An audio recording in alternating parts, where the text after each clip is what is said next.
소송경매입니다. 소송경매.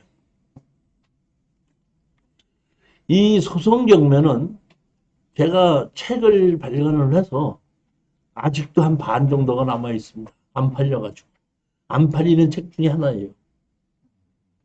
뭐라고 얘기하냐면은 제가 경매를 해야 되는데 왜 소송을 배워야 되죠? 이제 이렇게 얘기를 하는 거거든요.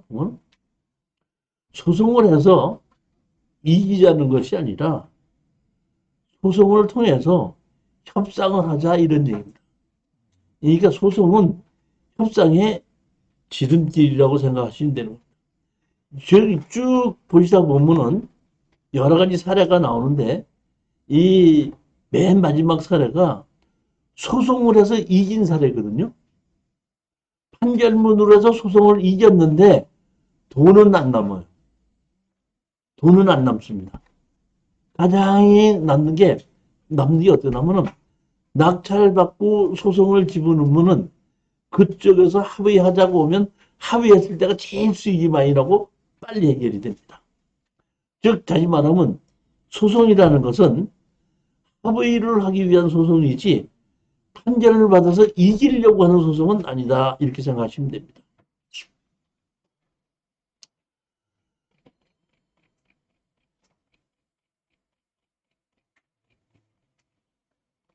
제일 먼저가 이제 보시면 차례에서 제일 먼저가 제가 이 경매를 강의를 하면서 공정우선 매수에 숨어 있는 것을 잘 몰랐었어요. 그래서 제일 먼저 공정우선 매수의 그 룰을 다시 한번 실전 사례를 통해서 설명을 할 거고, 두 번째가 행정소송의 시작 이렇게 되는데 당연히 인허가를 내줘야 되는데 담당 공무원의 주관에 의해서 자 보십시오. 어떤 땅에 개발을 한다는 얘기가 무슨 뭐 하는 거죠? 개발한다는 얘기가 뭐 한다고 그랬죠? 인허가를 받는다 그랬죠? 네. 인허가를 받기 위해서 제일 첫 번째 뭐가 필요하다 그랬죠? 아니지. 제일 먼저 법을 본다. 뭘 본다? 법을 본다. 법 다음에 뭘 본다? 시행령을 본다. 시행령 다음에 뭘 본다? 조례를 본다. 조례 다음에 뭘 본다? 담당자의 주관이다.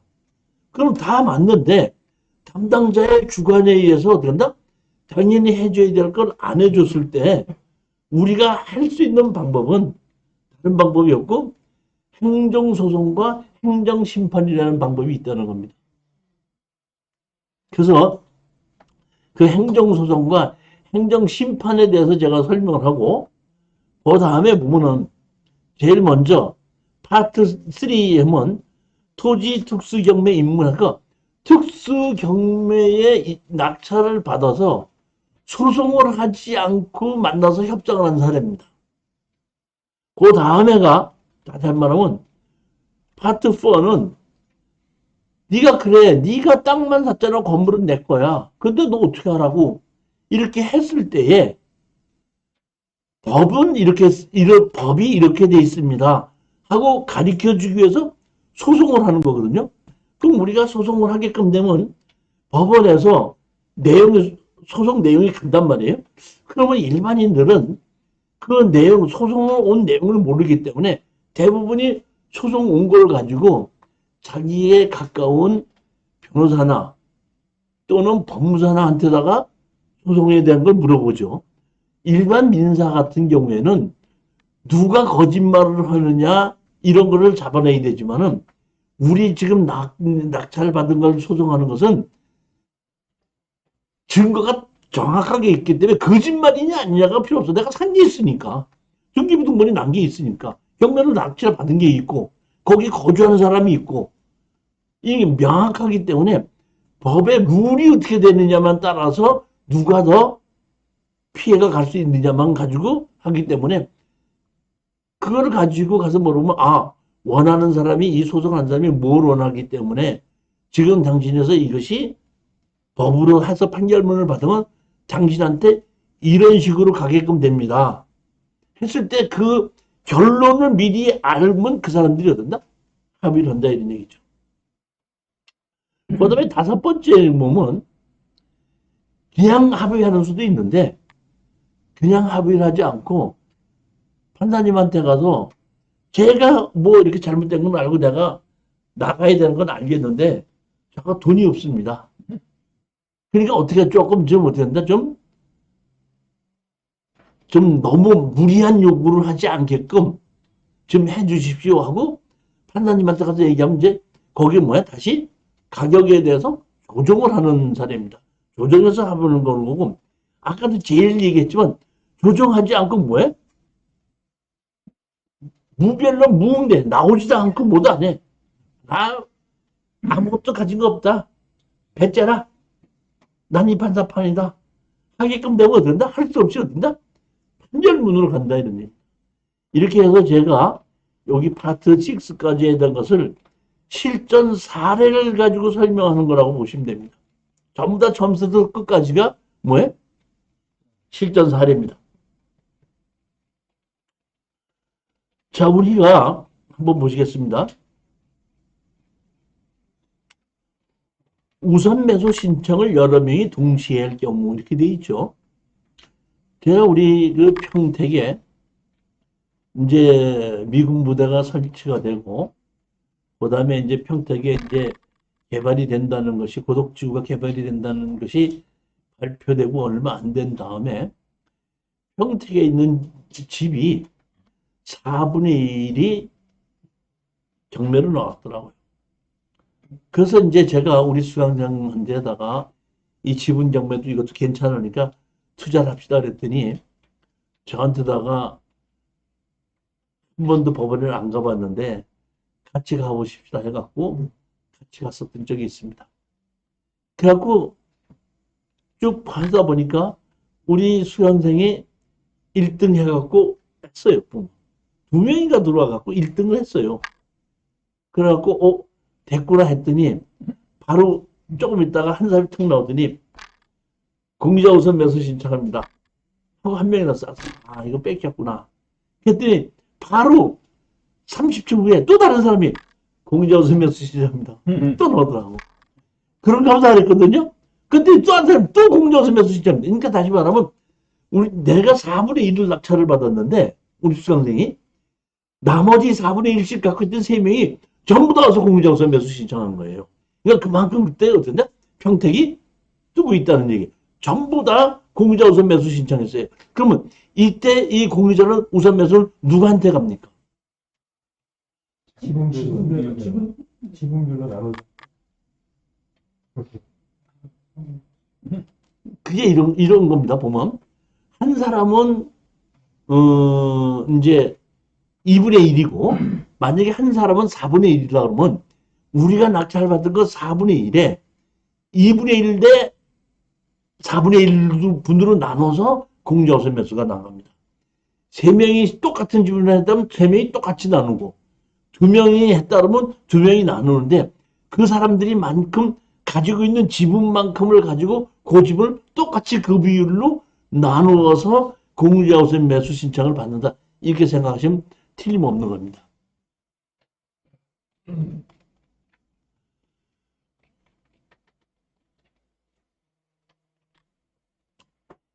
2016 타경 3443 경상남도 김해시 진해동 이게 보게끔 되면 언제쯤이겠죠 이게?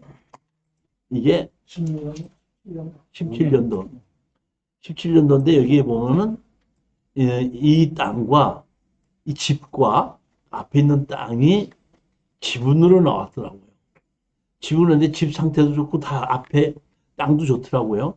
그래서 제가 이것을 이제 추천을 했었는데 이 추천한 거 이거 자체가 보게끔 되면은 공유자 우선 매수가 정식으로 들어왔습니다. 그 정에서 누가 한 사람이 공유자 우선 매수 시작하겠습니다. 한 사람이 들어오는 바람에 그 사람한테 우리가 어떻게 한다? 다 넘겨주고 나온 셈이니까 우리가 공유자 우선 매수는 할 수 있는 방법이 어떻게 했다 그랬죠? 두 가지가 있다 그랬죠. 하나는 미리 서면으로 또 하나는 어떻게? 그 자리에서 누가 낙찰자가 있을 때에 그걸 가지고 어떻게 한다? 공유자 우선 매를 그 신청한 데서 그 가격을 가지고 공유자 우선 매수 신청을 하는 겁니다. 그러니까 제가 여기 21페이지에 있는 것은 아주 기본적인 겁니다.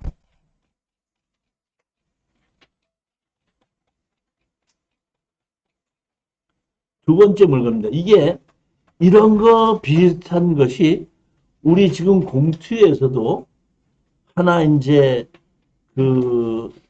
한 적이 있었는데, 우리 수강생이 한 분이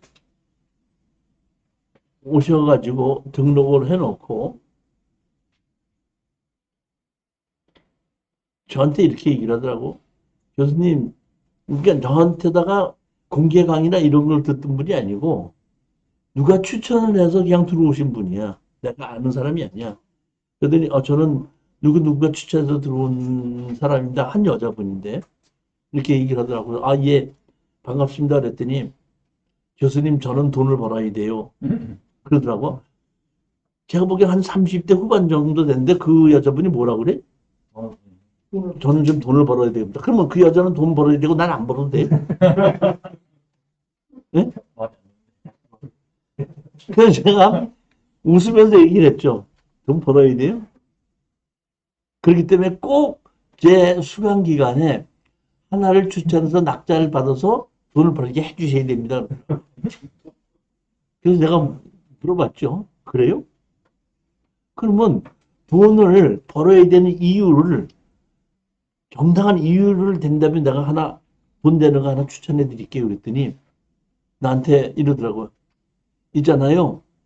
저희 남편은 공무원이기 때문에 월급이 너무 적어요. 아니, 요새 공무원 월급이 적어요? 좀 적다고 하더라고요. 적다고 그래요? 네? 최고 좋은 게 공무원 아니에요, 지금? 안 적게는 하니까 좋다거든요. 아니, 삼성에 가는 걸 원해? 아니, 우리 젊으면 삼성을 원해? 공무원을 줘? 둘 다 실수. 월급이 뭐 다 뻔한 거 아니겠습니까?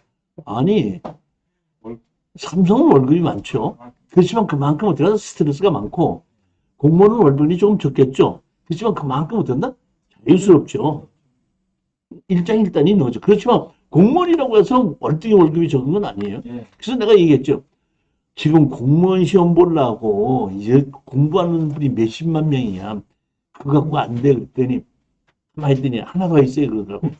뭔데? 그랬더니, 저는 애가 셋이나 돼요. 그러더라고. 30대 후반인데 애가 셋이나 된대. 그래서 그러더라고. 진짜 돈 많이 들어가겠다. 그럼 그 돈 벌어야 되네. 그랬더니, 그래, 그러니까 하나 해주세요.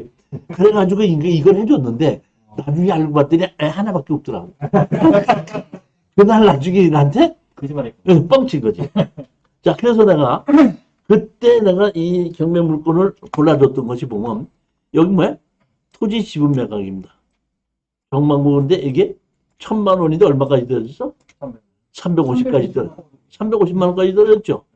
그래서 보면 제가 이걸 어떤다? 가서 낙찰을 받으라 그랬죠. 그래갖고 얼마에 낙찰을 받았냐면 378만 9천 원에 받은 거예요. 이게 이때만 해도 이런 것이 거의 아무도 안 들어올 때예요. 이게 이런 특수기, 이게 지금 2014년도면은 거의 지금부터 한 7, 8년 전이죠.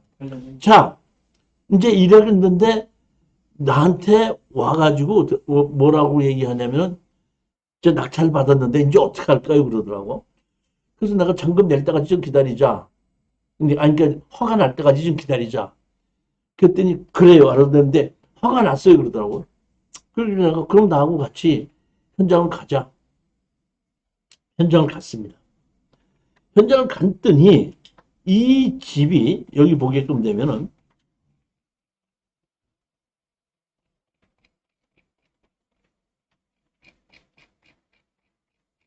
여기 책이 없는데, 여기 지금 없는데, 여기 보게끔 되면, 밭이 있고 집이 있는 겁니다. 집이 있는데 비어 있었어요. 비어 있었는데, 그게 어떻게 된다? 5분의 1인가가 지분으로 나온 겁니다, 이렇게. 지분으로 나왔죠, 여기 보면. 정희구, 정정구, 정진구, 이렇게 해서, 이렇게 지금 나왔는데, 이것이 경매가 이렇게 진행이 됐지 않습니까? 이 상속이 된 겁니다. 근데 한 사람이 이거를 낙찰을 받았어. 예전에. 뭐, 그러면 신창식이라고 있죠. 신창식이가 받은 게 다시 말하면 예전에 이렇게 상속이 돼 있던 것을 신창식이가 낙찰을 받은 거야. 그래서 신창식이가 낙찰을 받았기 때문에 이건 신창식이하고 협상을 좀 해야 되겠다고 싶어갖고 신창식이 집을 찾아갔는데 신창식이 집이 어디냐면 이 집 바로 옆집이야. 그 이제 그 신창식이를 만나서 신창식이를 협상을 하려고 신창식이가 이미 5분의 1을 샀으니까 거기 가서 이제 그 번지 신창식 있는 집에 가서 이제 와서 어떤 여자분이 마당에서 빗자루질을 하고 있더라고. 한 70대 되신 분이. 그래서 제가 가갖고 신창식 씨를 좀 찾아왔는데 창식이 여기 없어. 서울에 있는데 창식이는 왜? 그러더라고. 그래서 내가 여기 잎에 있는 저 집, 저 땅과 저 집을 제가 5분의 1을 낙찰을 받았습니다. 근데 신창식 씨도 낙찰을 받았던 거 아니에요. 그래서 신창식이하고 나하고 둘이 좀 얘기를 좀 해야 될 일이 있어서 그래서 찾아왔습니다. 그랬더니 그래? 창식이 서울에 있는데 그러면 신창식 씨 전화번호 좀 가르쳐 주세요. 그랬더니 창식이 전화번호 몰라. 자기 아들 전화번호 모르는 엄마 있어요? 여기서 가장 중요하신 한 거 뭐냐면 우리가 전화번호 하러 관계자한테 가지 않습니까? 지금처럼 갔는데 전화번호를 안 가르쳐 주는 경우는 협상이 쉽게 됩니다. 그러니까 그 사람들은 안 가르쳐 준다는 얘기는 경매에 대해서 준비를 안 했다는 뜻이에요. 무슨 얘기인지 이해하셨습니까? 예. 근데 만약에 이게 경매를 들어와서 어떻게 하겠다는 걸 준비했던 사람은 전화번호를 얼른 가르쳐 줍니다. 그러니까 지금 전화번호를 안 가르쳐 준다는 얘기는 아직 준비가 안 됐다는 얘기예요. 그런 거 항상 얘기하면 우리가 뭐냐면 저는 써갖고 다녀요. 이렇게 종이에다가 그 프린트 해갖고 뭐뭐뭐 낙찰받은 사람이다. 지분으로 받은 사람이다. 건물 땅만 낙찰받은 사람 이게 몇 개가 있거든요. 주든지 그 사람은 제 차 뒤에 그 큰 테이프가 있어서 그 집에다 붙여놓고 옵니다. 낮에 가서 없으면은. 그럼 이제 연락이 오거든요. 그래서 내가 그러면 전대창식이한테 전화 좀 해라고 해주세요. 하고 내가 전화번호를 적어주고 오는 거예요. 올라오는데 전화가 왔습니다. 이제 아들이 엄마가 이제 전화를 했겠죠. 저 신창식인데요. 이번에 뭐 저 찾아서 왔다고 하셔갖고 그 땅 낙찰 받으신 분이라고 해서 지금 전화를 드리는 겁니다. 그래서 제가 이렇게 얘기했죠. 신창식 씨나 나나 그 땅의 가치 5분의 1을 낙찰 받았는데 내가 보기에는 둘이 합쳐야 될 것 같아. 둘이 싸우지 말고 둘이 합쳐야 될 것 같은데 신창식 씨가 판다면 내가 살 거고 지분을 내 거를 산다면 내가 신창식이한테 팔겠다. 그렇지만 가격을 내가 결정을 할 테니까 그 가격에 당신이 사겠다면 내 거를 팔 거고 당신이 팔겠다 그러면 어떻게 한다? 내가 그 가격에 내가 사겠다. 이렇게 제안을 했습니다. 틀리는 제안이야? 똑바른 제안이야? 내가 가격은 내가 얘기한다. 당신도 5분의 1을 갖고 있고 내가 5분의 1을 갖고 있다. 가격은 내가 얘기할 테니까 그 가격에 당신이 내 지분 5분의 1을 사든지 비싸다고 생각하면 당신 지분은 어떻게 한대? 나한테 어떻게 하? 팔아라. 그럼 내가 사마. 합리적이지 않아요? 합리적이죠. 그럼 내가 그렇게 얘기했죠. 그랬더니 오케이 좋습니다. 그러면 가격을 말씀하십시오. 자 여기 우리가 가격이 얼마죠? 10만 원이죠. 제가 여기에 이 공주에는 우리 우리 지금 하사장님 제가 이제 부여 갔다가 공주에 중개사 제가 소개해드린다 그랬죠. 예. 그분이 여기 계시는데 그분한테 딱 물어봤더니 아 이게 10만 원, 15만 원은 뭐 언제든지 팔 수 있습니다. 10만 원, 15만 원. 그러면 내가 10만 원에 판다 그러면 1000만 원을 받을 수 있죠. 그러니까 내가 지금 여기 얼마 나면 379만 원 받았죠. 600만 원을 얘기했습니다. 600. 그거 팔든지 내가 사든지. 그랬더니 신창식이가 이렇게 얘기하더니 제가 아무래도 집이 바로 옆이니까 제가 사야 되는 건 맞는데 600만 원 좀 많으니까 조금 깎아주시면 안 됩니까? 이제 말을 바꾼 겁니다. 내가 얘기한 데서 팔든지 사든지 했는데 제가 600을 불렀더니 해야 됩니까? 이렇게 얘기하더라고요. 그래서 내가 얘기했죠. 379만 원 줬으면 거의 400만 원 주고 산 거죠. 그럼 더 맞춰봐야 200만 원이, 600만 원이 200만 원 남는 거 아닌가? 내가 얘기했죠.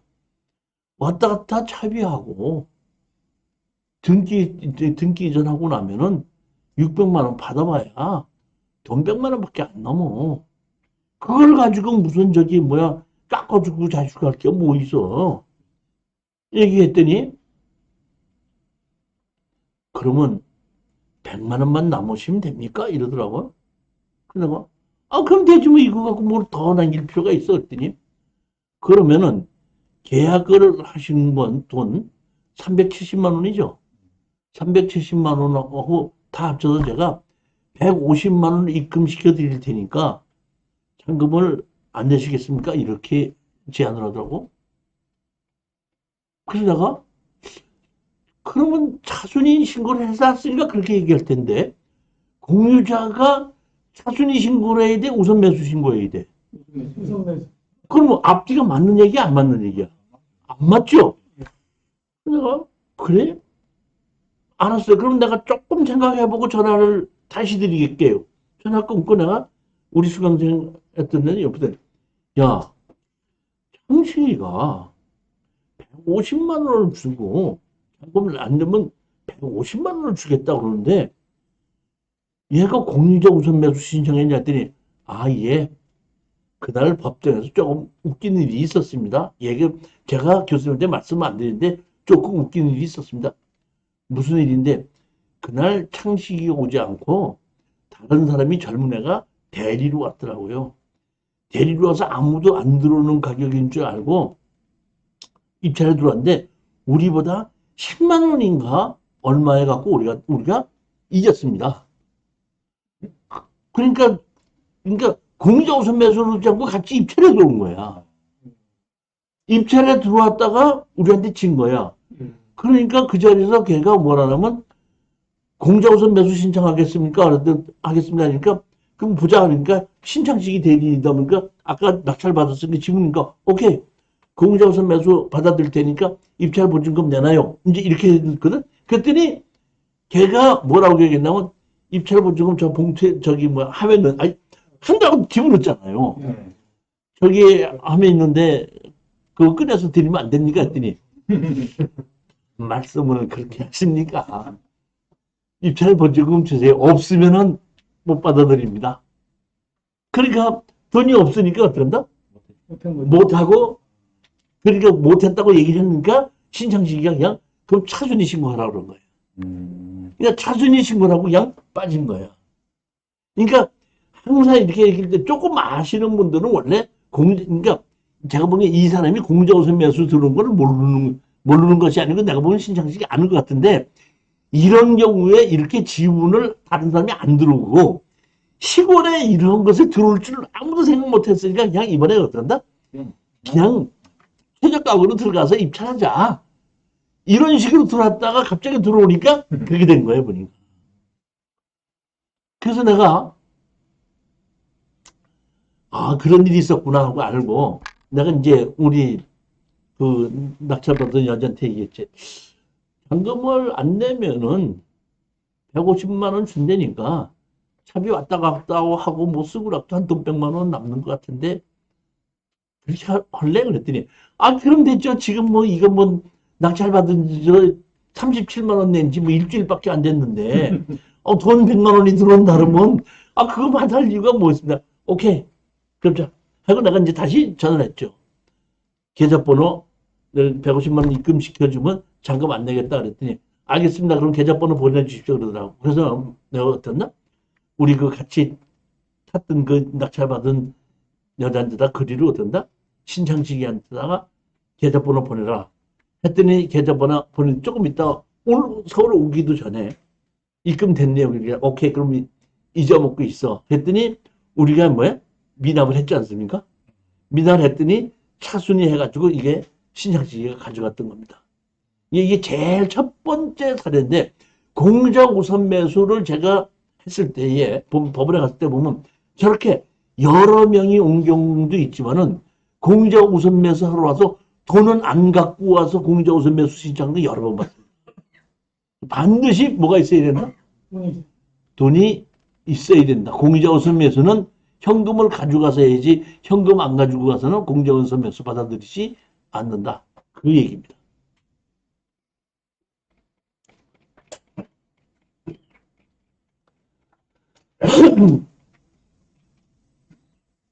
두 번째 물건을 보시겠습니다.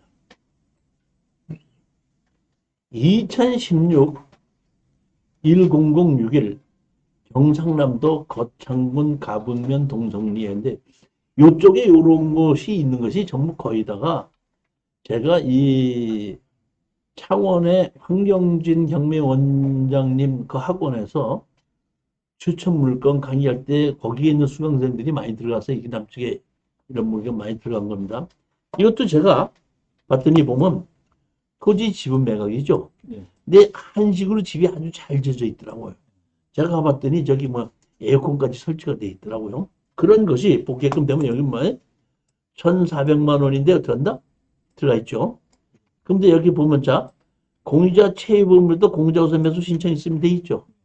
그렇죠. 네. 그러니까 다시 말하면 공유자 우선 매수 최우선 이제 공유자 우선 매수 신청했다는 얘기는 이거는 서류로 했다는 얘기죠. 예. 미리 했다니. 서류를 미리 했다는 얘기고 이 사람은 이거를 공유자로서 이걸 꼭 가져와야겠다는 의지가 있는 거죠. 자, 그런데 여기 보십시오. 2016년 7월 5일이죠. 그러면 뭐래? 7월 우리 8일 날 했죠. 첫 신건이 7월 8일이잖아요. 예. 근데 며칠 날 했죠? 7월 7월 5일. 그러니까 다시 말하면 7월 8일 날에 7월 5일 날에 했으니까 7월 8일 날에 가서 여기 가서 있어갖고 아무도 낙찰받은 사람이 없지 않습니까? 그러면은 손을 들고 나갔을 때는 아무도 없으면 그냥 집에 오면 돼요. 근데 서류로 해서 미리 밝혔지 않습니까? 밝혔을 때는 다른 데다가 다 오픈했죠. 근데 아무도 안 들어왔죠. 아무도 안 들어왔으면 가서 뭘 해야 되냐면은 내가 공유자 우선 매수 신청한 최희범인데 아무도 낙찰받은 사람이 없으니까 최저 가격을 저를 주십시오 하고 1,432만 7천 원에 이거 낙찰을 받아야 되는 겁니다. 근데 이 사람이 낙찰을 받지 않았죠. 아무도 없으니까 집에 간 겁니다. 또 그냥 간 거거든요. 그래서 제가 우리 수강생한테 얘기했어. 공유자가 최유범이 이렇게 신청했다는 거 서류를 어떤다? 가져가라. 그러니까 아니지 않을라? 우리가 낙찰을 받았지 않습니까?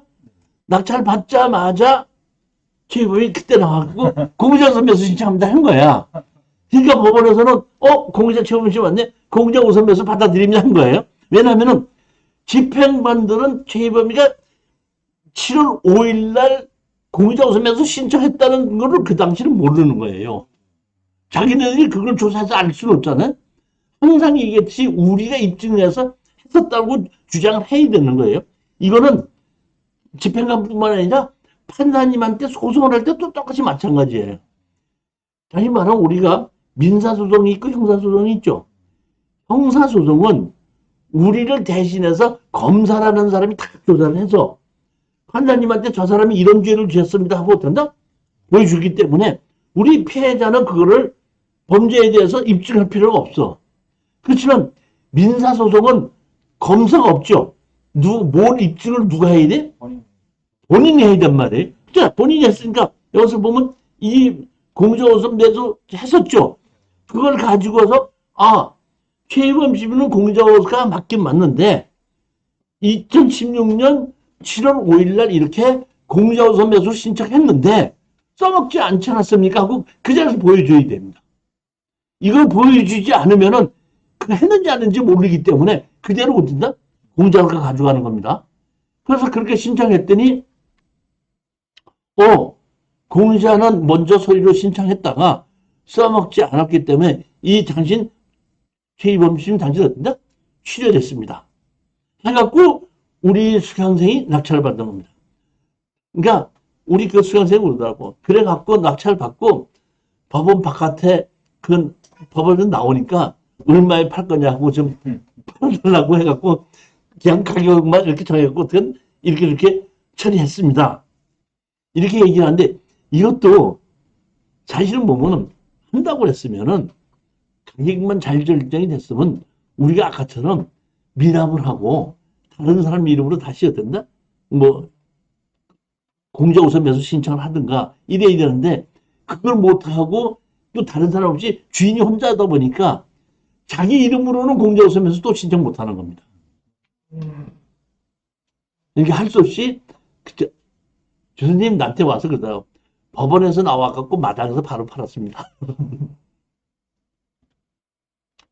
자, 서류로 신청했을 때 아무도 낙찰자가 없으면은 경매가 다 끝나고 났으면 그 집행관한테 가서 내가 공자우선 매수 사건 뭐뭐를 신청한 사람인데 아무도 낙찰자가 없으니까 저한테다가 그 최저 가격을 주십시오 하고 얘기를 해야지 되지. 그 얘기 안 하면 그 사람이 신청한 사람은 어떤다? 한번 써먹은 걸로 해서 끝난다 이런 얘기입니다.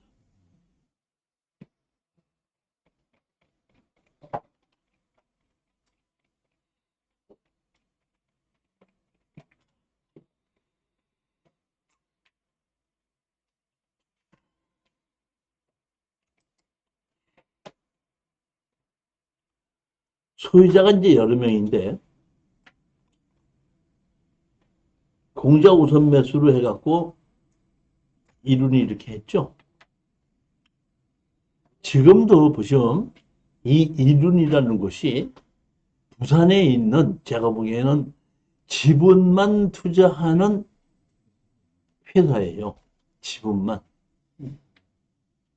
저하고 몇 번 이렇게 맞닥뜨리는 경우가 있고 지금도 이 가끔 가다가 공유자에 보면은 이룬이라고 있으면은 제가 그냥 들어가지 않고 추천하지도 않고 그냥 넘겨주고 마는데 이 당시에는 조금 다른 일이 있었습니다. 여기에 제가 이 현장을 가봤는데 여기 거제시 능포동이 있죠. 네. 거제시 능포동이면 바닷가가 보이는 곳이에요. 바닷가 보이는데 여기에 이렇게 2층 집이 이렇게 있죠. 2층 집이 있는데 이 2층 집까지 가는 곳이 이 앞에까지 가는 게 도로가 없어요. 그러니까 자동차가 못 들어가요. 그냥 걸어서 들어갈 수 있고 한 2m에서 2m 50복 정도쯤 되는데 상속을 받았는데 보니까 부모님이 살다가 돌아가셨더라고요.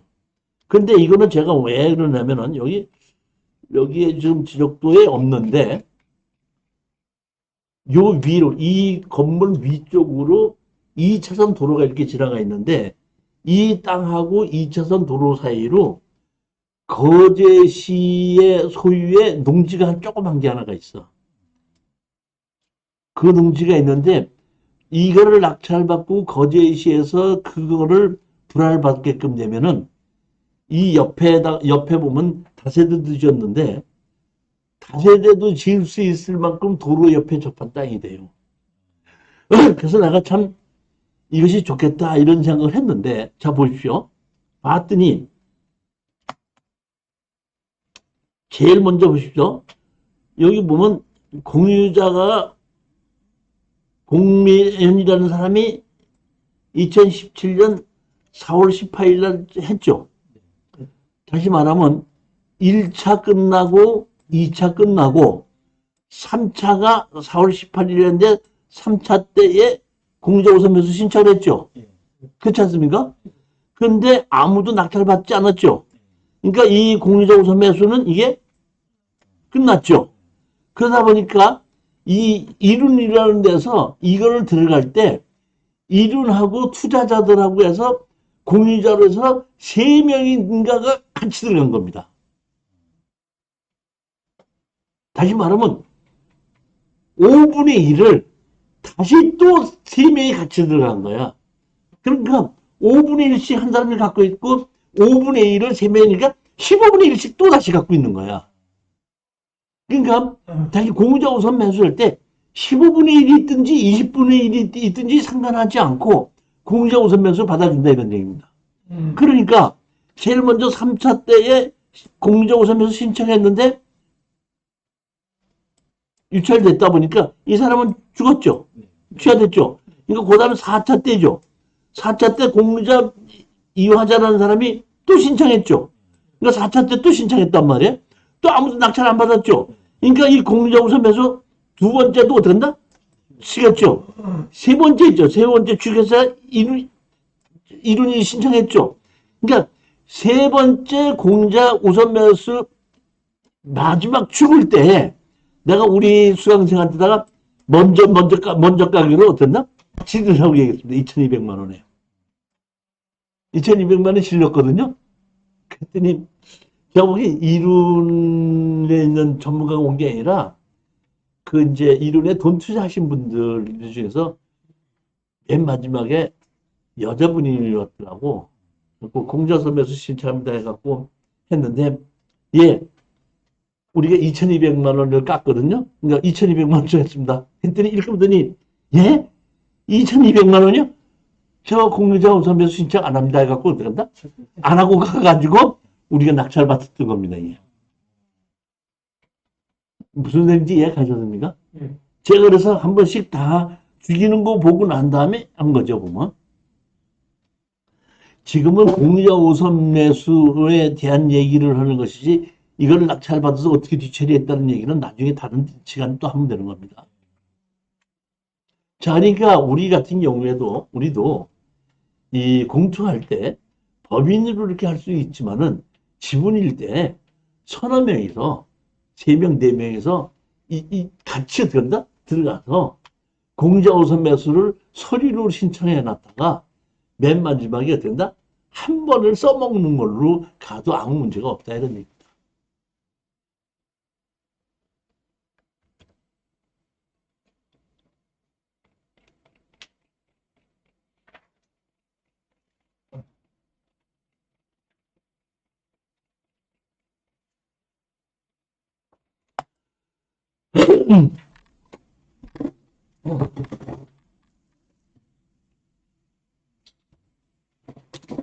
자, 이번에는 2016 타경 1263.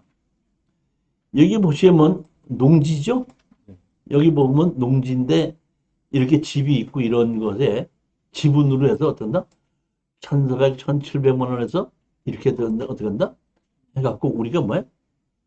716만 7천 원을 어떻게 한다?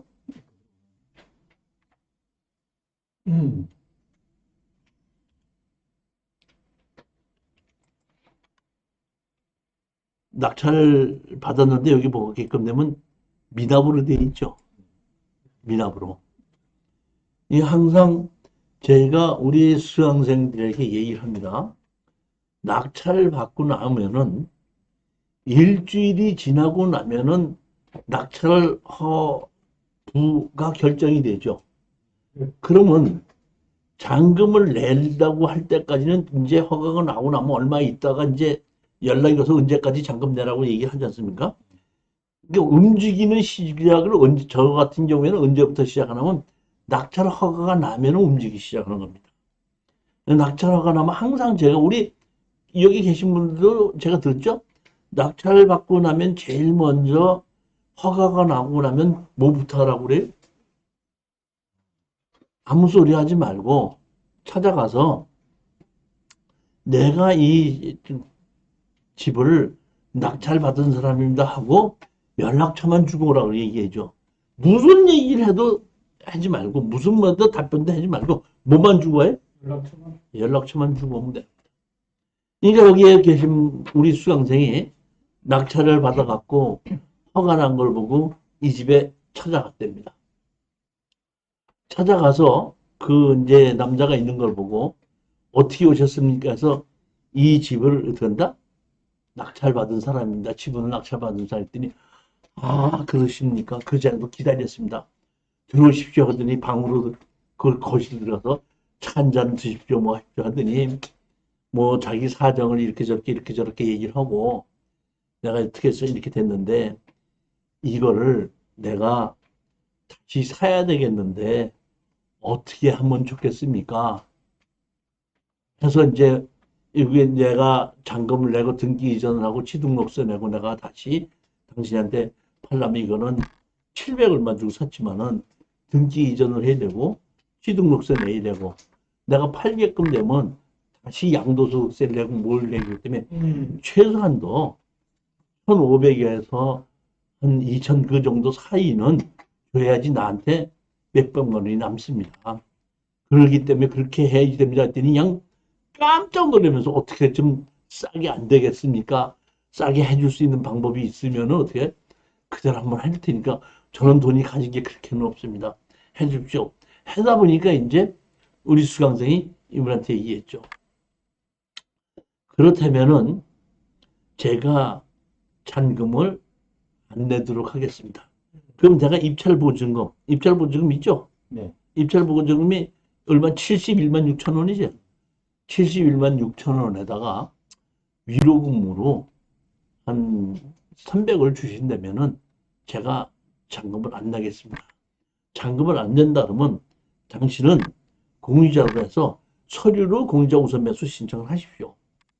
그리고 그날 아무도 들어오지 않으면 거기에 그대로 신청하면 됐더니 그런 것도 할 줄 모른다 이거예요. 그러니까 그럼 내가 도와드릴 테니까 그렇게 합시다. 그럼 그렇게 합시다 해갖고 돈을 다 주고 잔금을 이제 안 내기로 하고 공유자 우선 매수를 우리 수강생이 써가지고 된다 법원에 제출해주고 그리고 재경매가 나왔지 않습니까? 재경매 나온 날 우리 수강생이 가서 그분 데리고 가서 미납을 했기 때문에 대부분 잘 안 들어오죠. 그렇지 않습니까? 그렇죠. 제발 안 들어오니까 그냥 해가지고 아무도 없을 때 이게 우리 분이 지분권자인데 공유자우선 매수 신청 아무도 낙찰을 받았어요. 그러니까 최저 가격으로 공유자우선 매수 신청을 가져가게끔 해주십시오. 하다 보니까 최저 가격에 7인유 요 최저 가격 그대로 지금 온 거죠. 이해가셨습니까? 네. 그대로 해가지고 우리는 어떻게 한다? 빠져버린 겁니다. 그러니까 중간에서 우리가 한 300만 원 갖고 그냥 어떻게 한다? 빠져버린 거죠. 우리 이것이 보면 우리 공투에서 이번에 우리 지금 농업법인 만든 거 말고 그 이전에 제 법인 가지고 우리 수강생들이 빌려달라고 하면 이게 추천해줘서 이렇게 한 것이 한 두서너 건이 있어요, 보면. 두서너 건이 있는데, 이렇게 해갖고 가장 좋은 것이 등기 이전하지도 않고, 취득세 내지 않고, 그냥 그대로 가져가는 게, 이것이 그렇게 된 사례입니다. 우리 생각대로 이렇게 되는 것도 있지만은, 항상 우리 생각대로 되지도 않고, 그 사람대로 다른 생각을 갖고 있을 수 있기 때문에, 아무 소리 하지 말고 어떻게 한다? 연락처만 주고 그냥 오고 상대편이 원하면 답변해주고 부탁을 할 때 가르쳐 주는 건데 거꾸로 가서 상대편이 그런 얘기 안 하니까 거꾸로 가서 내가 먼저 얘기하고 내가 먼저 얘기하다 보니까 뭐야 저놈이 그런 게 한다고 나중에 소송을 하다 보니까 소송하는데 판사님 봐서 우리 집에 와서 저렇게 얘기했어 이런 얘기까지도 한 경우도 있어요. 그러니까 절대 먼저 얘기하는 것이 아니라는 얘기. 협상이라는 것은 상대편이 원할 때 내가 들어주는 것이지 내가 협상하자고 들었나? 들이대는 것이 아니라 내가 협상하자고 하는 마음을 갖고 있을 때는 협상이 안 되는 겁니다. 그러니까 협상을 안 하는 것을 원칙으로 해서 밀어붙이면서 상대편이 원할 때 협상을 해주는 거예요. 내가 먼저 협상을 하자고 내보내는 건 아니다. 그리고 내가 먼저 협상을 해야 될 물건을 낙찰 받았다면 그거 잘못 받은 겁니다.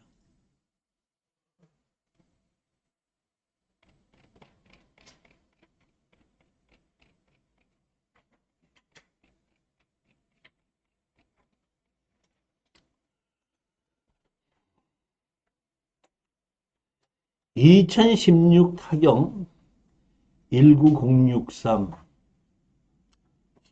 제가 창원에서 이 공투를 하고 추천 물건을 할 때에 수강생들이 그때 좀 돈을 좀 벌어갖고 많았었어요.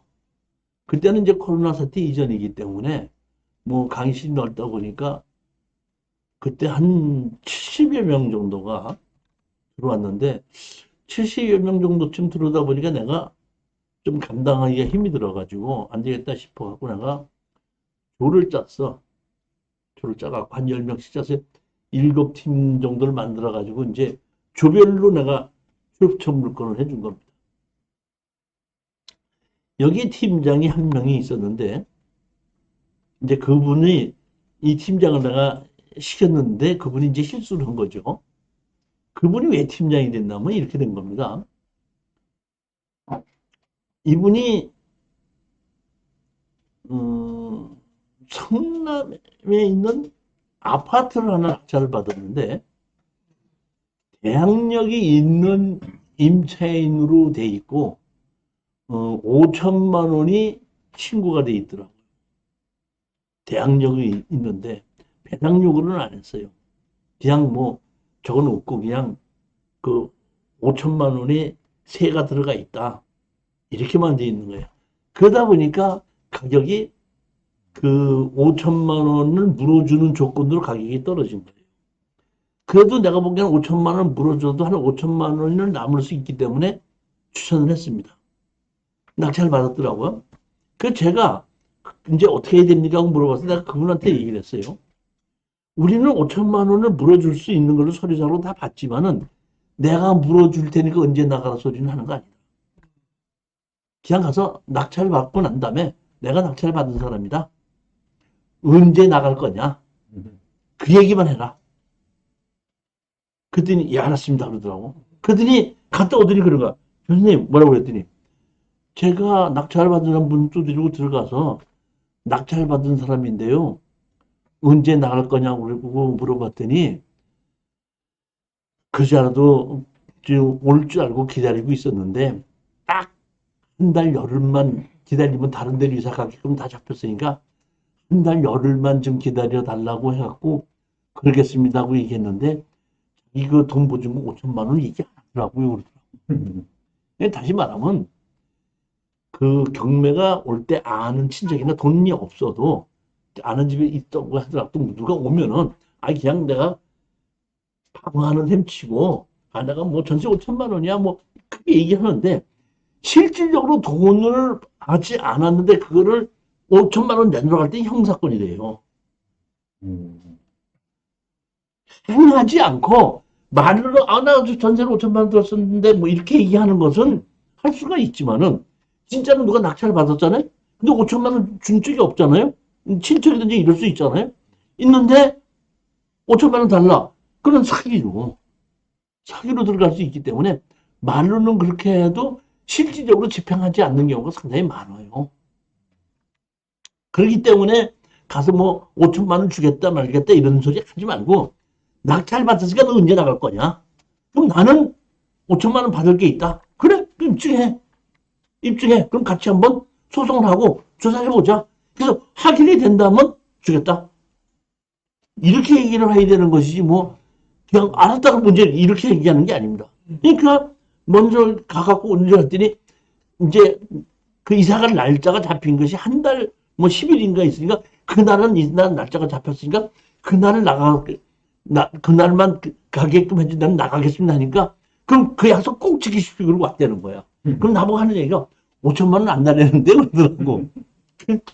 야, 니 벌었다 해갖고 그때 우리 수학생들이 전부 다 야, 진짜 운전 사람이라고 사람이 된다? 대박을 쳤다고 그러는데 난리가 쳤던 거야. 그래서 내가 어떡한다? 당신 그러면 이 경험 있으니까 여기 팀장을 해라 그랬고 팀장 했는데 강의 시간에 좀 잘 들어야 되는데 잘 안 들었어요. 내가 보면 자 보십시오. 제가 이게 금산에 가봤더니 여기가 뭐냐면 자동차 정비 공장이더라고요. 근데 제가 권리 분석을 해봤더니 이렇게 됐더만 아버지가 이 공장을 가지고 운영을 했어. 아버지가 돌아가시다 보니까 아들 둘이 있고 엄마가 있거든요. 그러니까 상속을 아들 둘하고 엄마하고 상속을 받았어. 그래갖고 내가 보니까 큰아들이 이거를 운영을 한 것 같은데, 큰아들이 이걸 다시 운영하면서 자기 지분을 가지고 설정을 하고 대출을 받았어. 근데 어떤 일인지 모르겠지만은 그 큰아들이 다시 또 죽었더라고. 다시 죽어서 이제 그 대출을 갚으라고 하다 보니까 그 엄마가 건물인가는 한 거는 대출을 갚았고 땅 행간가 뭐를 안 갚아갖고 하여튼 하나는 그대로 있고 하나는 뭐 이름을 상속을 받아서 넘겨받았고 이렇게 된 거예요. 그러니까 먼저 돈을 안 갚았던 걸 상속을 해서 넘겨받은 거야. 그러니까 이 엄마 김순인가가 엄마인데 엄마가 상속을 받아서 갖고 있었고 하나는 상속을 안 받았는데 상속을 받은 것이 먼저 죽은 아들의 거를 어떻게 한다? 상속으로 넘겨받다 보니까 다시 말하면 이 엄마는 자기 거는 빚이 없지만은 상속을 받은 건 갚지 않았으니까 그대로 빚이 있잖아요. 그런데 이 김순이라는 이 사람이 이거를 어떻게 한다? 공정서 매수 신청을 하는 거야. 그러면 내가 얘기했어. 이 사람은 공자우선 매수를 할 수 있는 자격이 없으니까 공자우선 매수 자격이 없으니까 이 사람은 채무자도 되고 지분권자도 된다는 걸 두 개를 가져가서 공자우선 매수 신청하면은 바로 된다? 설명해라. 이 사람은 일부 채무자다. 이렇게. 근데 말로는 예 알았습니다 그랬는데 알았다고 그러놓고서는 그 소리를 안 가지고 간 거야. 안 죽었더니 안경이 달라고 못했나? 김순이가 그냥 들어와서 낙찰을 받은 거예요, 보고. 공자우선 매수를 받았어요. 그러다가 공자우선 매수를 받았다가 나중에 이게 여기 보면 불허가가 났죠. 네. 허가를 내려고 하다 보니까 김순이가 공유자이기도 하지만은 채무자이기도 하거든요. 이게 할 수 없이 어떻게 된다? 불허가가 난 겁니다. 불허가가 나가지고 나중에 어떻게 된다? 재경매해서 다시 낙찰을 받아간 겁니다. 근데 다시 낙찰을 받았을 때는 이거는 공짜로 안 가져가고 입찰로 받아가지고 이거를 입찰을 어떤다? 한 걸로 이거를 해주더라고. 이 원칙적으로 보면 채무자가 있을 수도 있기 때문에 김순이 낙찰을 받았다 공유자우선 매수를 했던 거는 불허가가 났는데 그냥 입찰했는데 이게 불허가가 나다 보니까 아무도 낙찰 안 받다 보니까 다시 김순이가 들어가서 그러니까 이거는 공유자우선 매수를 아니고 입찰로 받아간 거예요.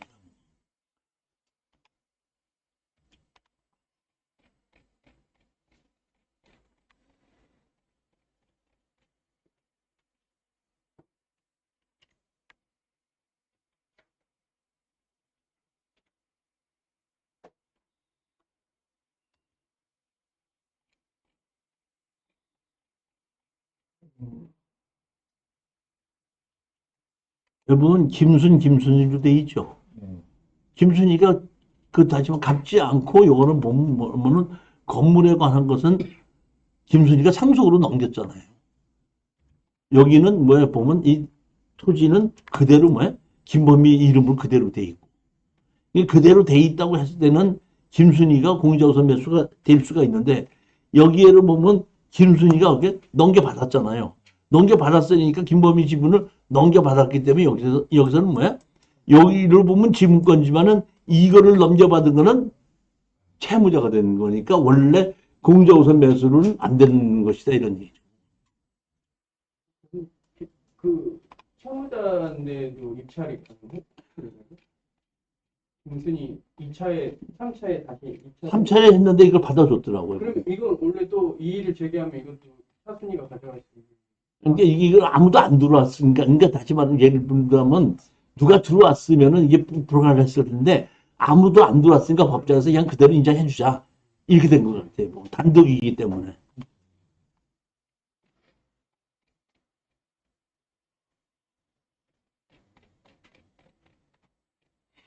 저희 이거 보고 깜짝 놀랐어요 보니까.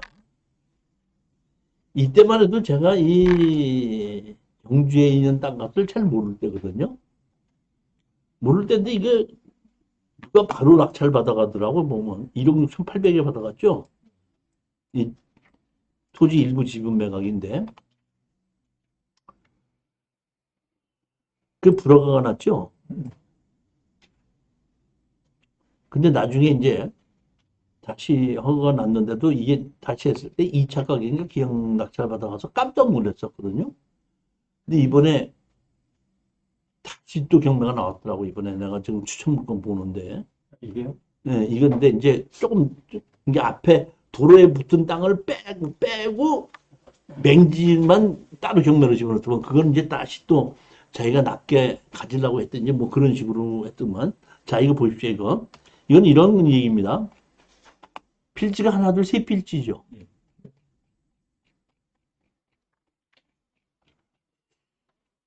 이게 없네. 필지가 세 필지인데 여기 보면 공유자가 있죠. 그런데 이게 내용이 어떻게 된 거는 이렇게 된 겁니다. 세 필지 중에 한 필지에 집이 있어요. 옆집이 넘어왔어. 한 필지에. 그러다 보니까 그 한 필지, 두 필지에 집이 걸쳐 있다 보니까 그 옆집에서 지분으로 그 두 필지의 땅을 좀 샀어요. 땅을. 그리고 그 집이 넘어오지 않은 땅은 그 사람 지분이 없는 거야. 그런데 이것이 경매로 나오다 보니까 그 옆에 집에서 침범한 사람이 있죠. 침범한 사람이 공유자서 매수를 신청한 거예요. 그러면 자 보십시오. 필지가 세 필지가 있는데 두 필지는 공유자가 있고 한 필지는 공유자가 없죠. 이럴 때는 공유자 우선 매수가 안 된다는 겁니다. 전체 다 돼야 되는데. 무슨 얘기인지 이해가 가셨습니까? 예를 들어서 보시겠습니다. 아버지가 상속을 했다. 땅을 상속을 해서 상속자들이 여러 명이 갖고 있죠. 상속자들이 여러 명이 갖고 있지 않습니까? 그런데 거기에 건물은 아들 이름으로 바꿔놨죠. 건물은. 그럴 수 있잖아요. 거기 살고 있는 큰아들이. 그렇게 됐을 때 큰아들의 경매가 나오죠. 건물과 땅의 경물이 나오죠.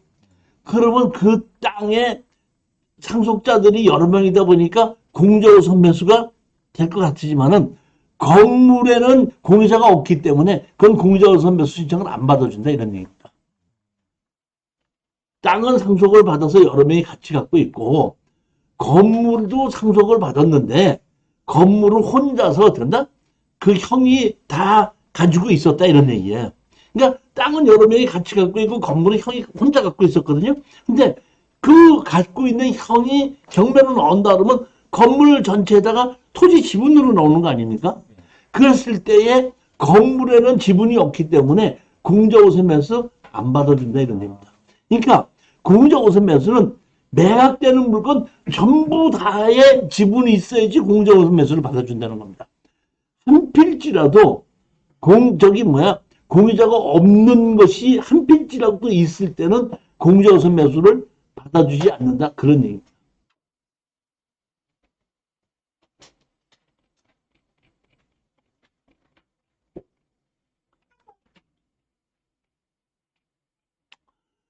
자, 이제 공유자 우선 매수가 이제 거의 끝나서 이런 경우에는 공유자 우선 매수 신청 자격이 없다. 우리가 5분의 1 토지나 건물을 샀지 않습니까? 사서 협상을 해서 거기에 있는 주인한테다가 팔으려고 했더니 그 주인이 안 산다 그러지 않습니까? 안 산다고 얘기했을 때는 우리는 어떻게 한다? 그러면 다 팔아서 나누자고 할 수가 있죠. 다 팔아서 나누자고 할 때는 그때는 그 누구도 공유자도 거기에 대한 우선 매수 자격은 없습니다. 그러니까 다 팔아서 나누자고 했을 때는 그냥 입찰로 들어가서 지분권자도 제일 높게 쓴 사람이 가져가는 겁니다.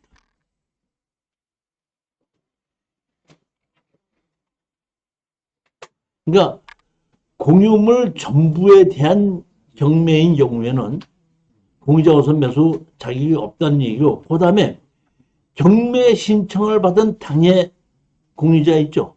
그러니까 아까의 김순희 같은 경우에는 자기가 채무자지 않습니까? 채무자인데 그 채무자이면서도 지분권자인 경우에는 그 사람의 어떤다? 공유자 우선 매수를 받아주면 안 된다고 해가지고 아까 제일 처음에 어떤다? 불허가 났죠. 근데 그렇지 않고 지금 이렇게 이 채무자인 경우에도 원래는 입찰도 안 받아줍니다. 안 받아주는데 아까 그 경우에는 아무도 낙찰자가 없다니까 안 받아줘봐야 가격만 더 떨어지다 보니까 그냥 법원에서 그러면 채무자이기도 하지만은 지분권자도 이기도 하니까 가져가라고 그대로 그렇죠? 허락을 한 걸로 보입니다. 매각 물적물의 일부만 갖고 있는 공유자, 조금 아까도 말씀드렸지만은 전부 다가 아닌 일부만 가지고 있을 때는 우선 매수 자격이 없다는 겁니다. 제일 여러분들이 실수를 많이 하는 것이 뭐냐면 구분 소유적 공유 관계의 공유자입니다. 자, 다가구가 뭘로 나왔어? 경매로 나왔어. 몇 분의 1이? 3분의 1이. 그러니까 이 3분의 1 지분으로 나왔으니까 이거 다 합해서 나누자고 할 수 있을 것 같은데 감정평가사가 뭐라고 감정을 평가했냐면 이렇게 평가한 거예요. 지분으로 나왔지만은 현장을 감정해 본 결과 구분 소유적으로 1층은 누구누구가 갖고 있고 2층은 누가 갖고 있고 3층은 누가 갖고 있는데 지금 지분권자는 3층 누구누구가 구분 소유적으로 소유하고 있습니다. 이렇게 감정평가가 만약에 했다 그러면은 그거는 지분이 아니라 3층을 사는 거예요. 구분 소유적이라는, 지금 다시 말해 또 보면, 자, 보십시오. 어떤 땅이 있는데, 땅에 집이 있지 않습니까? 집은 누구누구 거 하고 경매가 나오는데, 그냥 땅에 지분이 얼마다 하고 나오는 것이 있고, 감정평가사가 그 필지에 집이, 네 집이 있는데, 어느 집에서 그 토지를 구분 소유적으로 사용하고 있습니다. 이렇게 얘기를 하게끔 되면 지분으로 사는 것이 아니라 고물권을 사는 겁니다. 그러니까 우리가 지분이라고 하더라도 전부 다 지분이라고 생각하지 말고 감정평가가 구분 소유적으로 평가를 한 것인지 어딘지 알 수가 없어서 어떻나? 전부 다를 감정을 해서 뭐예요? 지분으로 나눠서 감정을 했다. 이거는 지분이 맞습니다. 근데 구분 소유적으로 어디를 어디 거를 했다 할 때는 그것은 지분이 아니라는 얘기입니다. 구분 소유로 해서 그 물건을 낙찰을 받은 겁니다. 반드시 감정평가에서 구분 소유적인지 아니면은 지분인지를 확인해 봐야 된다 이런 얘기입니다.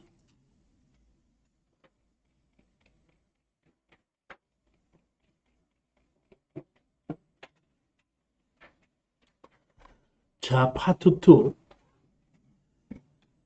행정소송의 시작.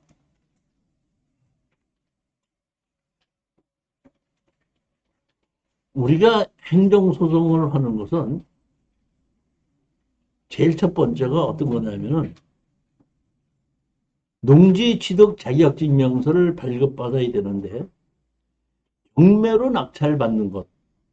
그러니까 이거는 지금은 이제 보게끔 되면은 이번에 농지법이 바뀐 경우에 원상복구 3개월 이내에 원상복구 시키겠다는 약속 하에 농지증을 발급해 줄 수 있다 이렇게 됐었는데 농지법에 그것이 없기 전에는 무엇으로 했냐면은 그 판결로 해서 이런 판결이 있었습니다. 누구누구가 어느 땅에 농지를 경매로 낙찰 받았는데 불법 건축물이 있다고 하여 농지 취득 자격증명서를 발급해 주지 않는다면은 농지를 불법으로 만들어 놓으면 채권을 회수할 수 있는 방법이 없기 때문에 경매로 나오는 것은 원상복구 조건으로 농지증을 해주고 원상복구시키지 않았을 때는 거기에 대한 다른 조치를 해야 된다. 이런 것이 판례에 있었다는 겁니다. 그렇기 때문에 우리가 농지증에 대한 것을 가지고 제일 먼저 안 해준다. 경매로 낙찰받았는데 안 해준다고 했을 때는 소송을 하게끔 되면 다 이겼는데, 이게 보면 행정소송이 있고 행정심판이 있다 그랬죠. 여기 보시면 행정심판으로 해서 신청한 것은 그런 것이 어떤다? 공장을 지은 게 있거든요.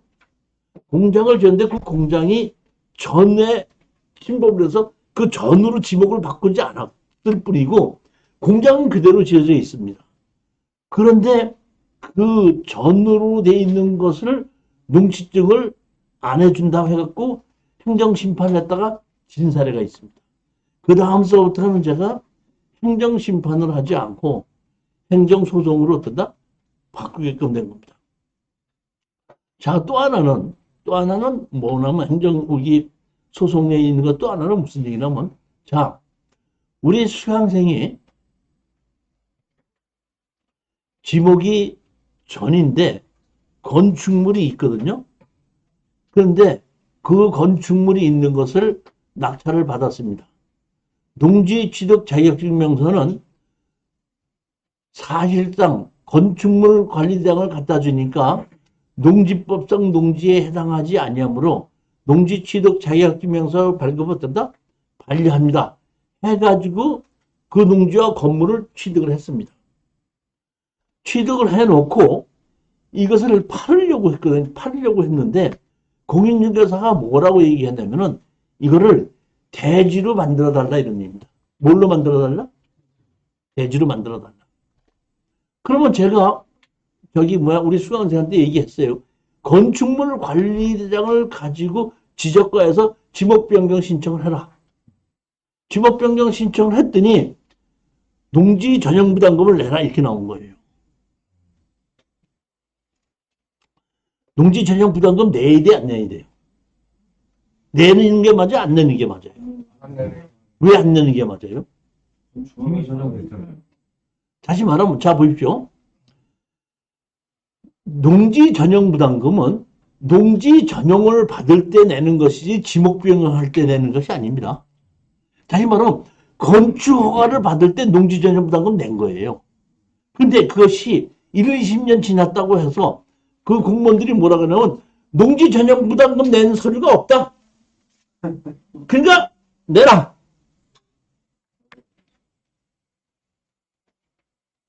그러면서 600 얼마를 내라 그런 겁니다.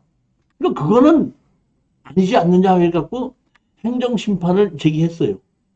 그랬더니 여기 내용에 보면 그렇습니다. 여기 우리 교재 여러분이 쭉 읽어보시면 내가 보면 그거는 맞는 얘기인데 행정심판을 신청한 서류가 어떻게 한다? 잘못돼서 기각한다요. 무슨 얘기 이해가 하셨죠? 그래서 뭐 이렇게 얘기하는 것은 좀 잘못될 수 있지만은 그 행정심판은 같은 공무원들끼리 하는 거죠.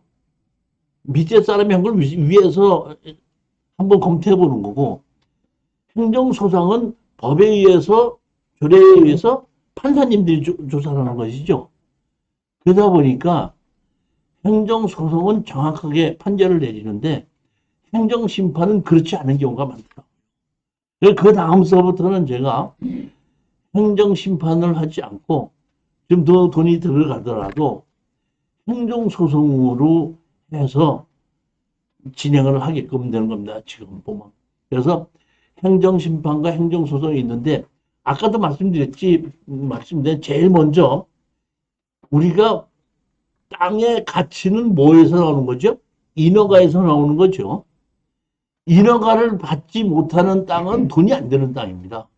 그러니까 땅의 가치는 어떤 거냐면 그 땅이 어떤 인허가를 받을 수 있느냐가 그 땅의 가치를 얘기하는 거예요. 여기에 도로를 하나 가운데다 두고 저 땅은 평당 3만 원이고 이쪽 땅은 평당 100만 원이에요. 왜 그래요? 인허가를 내주는 기준이 다르다니까. 용적률이 저기는 예, 예. 500%고 여기는 용적률이 200%예요.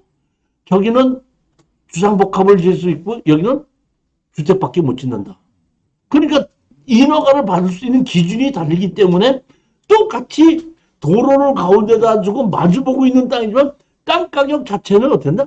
3배, 4배가 날 수 있다는 얘기. 그러니까 땅의 가치는 뭐에서 나오는 거예요?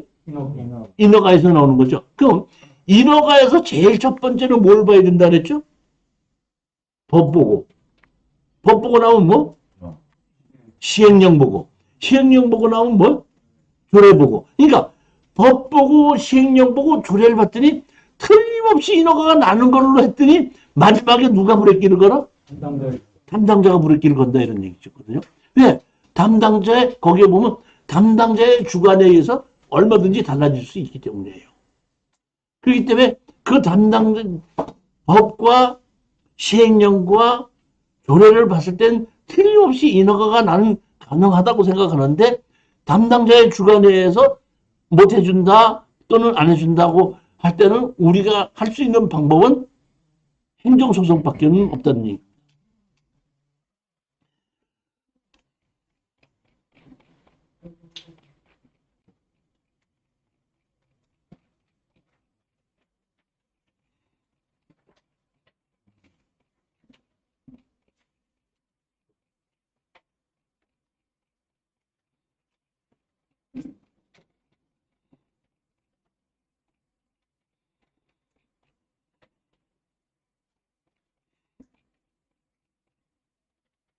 여기에 보면 이게 전으로 이렇게 돼 있지 않습니까? 전으로 돼 있고 여기에 공장이 이렇게 지어져 있었거든요. 이렇게. 그래서 여기를 낙찰을 받았는데 농지증을 안 해줘가지고 행정심판으로 했는데 진 겁니다. 그때 보면. 근데 이거는 뭐 제가 보기에는 건물이 정식으로 지어져 있고 여기 공장이 지어져 있기 때문에 여기에 대한 것을 가지고 농지증을 안 해준다는 얘기는 다시 말하면 정식으로 건물이 있을 때는 뭐라 그랬죠? 합법적인 있는 건물인데 농지법상 그게 아니라고 얘기했지 않습니까? 근데도 안 해주는 거예요. 그래서 이거 결국에 여기 보면 우리 저기 뭐야 행정식발 보면 졌습니다 저희들이.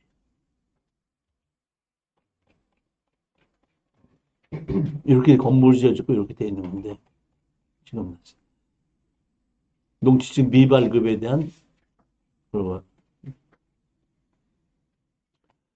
해당 농지는 불법으로 형질병하여 농업 현실이 실현이 불가능함. 여기 보시게끔 되면 정식으로 이렇게 공장이 지어져 있고 이 공장에 건물이 건축물 관리장 사택이 있거든요. 그런데도 불구하고 이렇게 얘기한다. 그러니까 이렇게 담당자가 안 해준다고 했을 때 우리는 할 수 없이 행정심판이나 다시 말하면 행정소송을 해야 되는데 행정심판에서도 같이 이렇게 판단을 내려주니까 제가 생각하기에는 이건 뭐 어떻게 방법이 없으니까 아 이건 행정심판으로 하지 말고 행정소송으로 해야겠구나 이런 거를 판결을 갖게 된 거죠. 그러니까 이렇게 해서 행정심판으로 할 거고 행정소송으로 해서 한 번도 진 적이 없어요. 행정소송으로 해서 처음에 못 모르고 행정심판으로 했다가 이거 친 겁니다. 그럼 심판에서 지면은 소송으로 못 가나요? 갈 수 있나요? 심판으로 하고 나면 다시 이제 소송으로도 갈 수 있겠죠. 뭐. 근데, 저도 이렇게 몇 년이 지나고 난 다음에 이런 거 저런 걸 다 봤기 때문에 이제는, 그러니까 자신나고 이렇게 하자 저렇게 하지 않는데 이 당시만 해도 담당자가 브레이크를 걸을 때 상당히 당황스러웠던 거야. 이걸 어떻게 해야 되려나? 어떤 방법이 있는가? 행정심판, 이런 것이 있다. 그럼 행정심판도 한번 해보자. 그리고 행정심판도 해보고, 그 다음에 행정소송도 해보고, 다 하다 보니까, 아, 이런 방법이 있고, 이렇게 됐구나 하는 걸 내가 여러 번의 경험에 걸쳐서 알게 됐는데, 처음에는 저도 잘 몰랐죠.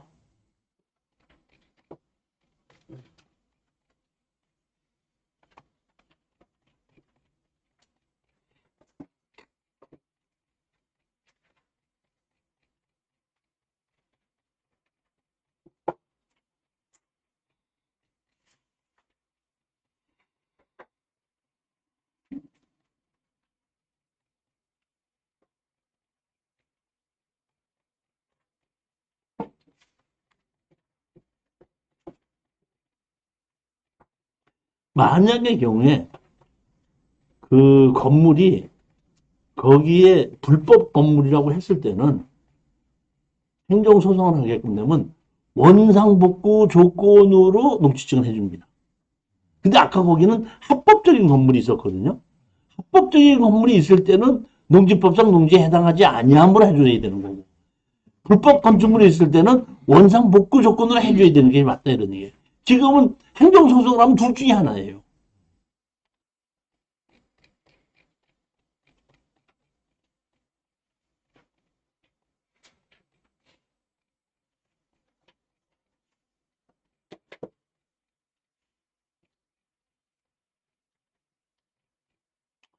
이거는 이렇게 됐던 겁니다. 보면은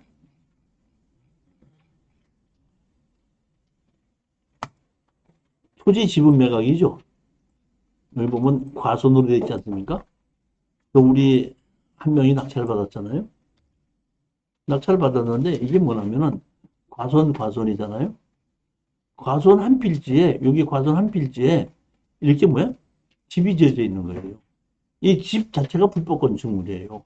그러니까 이때만 해도 내가 행정심판을 하면 진다는 걸 알고 바로 어떤다? 원상복구 조건으로 해달라고 행정소송을 바로 저기세요. 행정소송으로. 바로 행정소송 집어넣었더니 법원에서 연락이 왔어요. 소송 취하해주면은 불허가를 내고 입찰보증금 내주고 재경매 다시 들어오게끔 하겠다. 해가지고 그런 불허가를 하고 다시 재경매해서 농지증 바로 해주는 걸로 해가지고 끝이 난 사람입니다. 잘못된 농지전용 부담금에 대한 것도 이것도 우리 수강생이 낙찰을 받은 건데 이렇게 집이 있어서 지목이 전으로 돼 있고 집이 돼 있는 거거든요. 집이 이렇게 지어져 있는 건데 이거를 갖다 이 집이 지어져 있는 이 집을 지목이 전이고 건축물 관장이 있거든요. 이거를 지목을 대지로 바꿔달라니까 농지전용 부담금 내라. 이렇게 해가지고 이렇게 건축물 관장이 있는 거거든요. 해갖고 행정심판 1차 답변해갖고 이거 안 된다 이런 얘기고 결국 우리가 진 거예요 이것도. 그 지는데 다 내용을 보게끔 되면은 네 얘기가 맞는데 행정심판에 대한 그 서류 절차가 어떻게 잘못됐다 이런 얘기.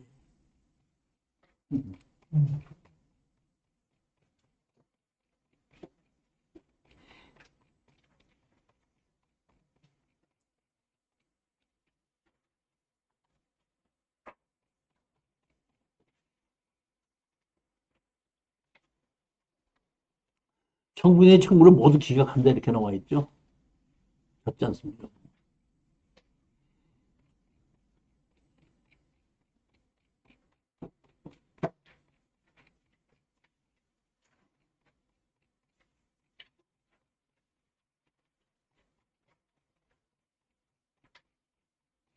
절차가 잘못돼서 각하면은 다시 행정심판을 할 수 있을 텐데 기각이 아니고 각하라고 나와 있잖아요. 수가 있는데 네. 내가 하는 게 아니라 우리 수강생이 하는 건데 저들이 머리 아파요. 그냥 뭐 어차피 하는 거 그냥 빨리빨리 팔고 말고 그냥 끝내야지. 내가 그거 가지고 지금 시도할 필요가 있습니까? 그럼 내가 그냥 그러라고 그러지. 내가 낙찰 받았어야지. 내가 끝까지 싸움하지. 안 그래요? 자, 이제부터 경매 실전 사례를 갖고 지금서부터 설명을 드릴 테니까 10분만 쉬었다가 이제 실전 사례를 가지고 한번 볼게요.